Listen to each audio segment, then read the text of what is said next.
That's another one where I learned some invaluable lessons, but that was a super harsh environment. And today, even today in my elder age, if I'm stressed about work and I dream about that place. Every single time, that place. But I worked with some wonderful people, and but long story short, though, I did that for like 3.5 years, and then there was a startup in Santa Cruz where I live now called TapestryNet, and they had these candidate communities, developer community, IT community, and bilingual Japanese professional communities that were there was a platform built on top where we at the time, this is in 99 now, end of 99, touting artificial intelligence matching. A little early to be doing that in the space, but we had our own secret sauce algorithm. We had a partnership with Burning Glass and parsing resumes, and then I did some ad hoc recruiting because on behalf of our customers that we were helping to shortlist candidates for them. And this is, if anybody who's ever worked at the .com heyday, you were hiring developers off the street to like get them a job and start programming. Mm-hmm. And so we were doing a lot of that for organizations. So I really fell in love with recruiting and hiring, because that's what our platform was for in the first place.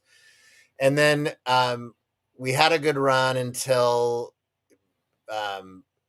the .com bubble was already bursting anyway, in 2000 into 2001. And then when 9/11 happened, yep, a sad day in our country, a lot of businesses, that was it, especially on the startup side and especially in our space, and the work dried up and we had to lay off the entire company.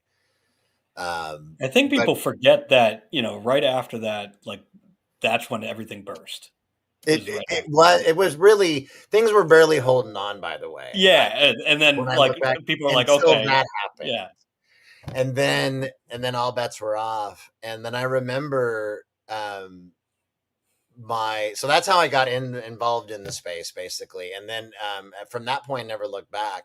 And I don't know if you remember, and most of my tenure, though, for the 26 years I've been mostly on the HR recruiting tech side, except for the past 10 plus years of running the Candy Benchmark Research Program, which I still do.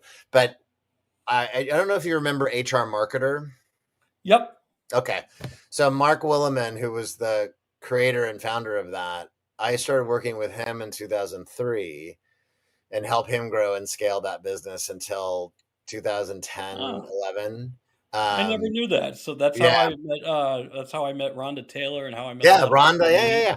So and they had come on. Yeah. So that was a good part of the tenure too, where we worked with a lot of providers, helping them with their marketing, with not only our tools and software, but then I launched like a PR marketing service that we did. And it's interesting now is he runs, he's with David McGinnis, who, I don't know if you remember PR Web, which was an online PR marketing service that ended up getting bought by another company. They've launched another service called Newsworthy AI that's similar. So that's what Mark's doing now. But yeah, we worked together for a long time. But it was that startup, though, in Santa Cruz that got me into the space, and then I never looked back after that. Yeah. So let's talk about what you're doing now. So Sure. You do the C&Es, right? Can you tell everybody about the C&Es? So the candies, yeah. So Candy is just short. It's how we've been known affectionately over the years. It's short for candidate experience. And for the longest time, I was not one of the original founders of it. That was Jerry Crispin, Ed Newman, and Elaine Orler who founded it. But I was one of the early volunteers, because it was very volunteer driven at first. So basically what it is doing survey research with companies, surveying their candidates to provide them with some data about what's working and what's not in their recruiting process through the lens of the candidates. We also capture employer data too, but it was really about the candidate experience.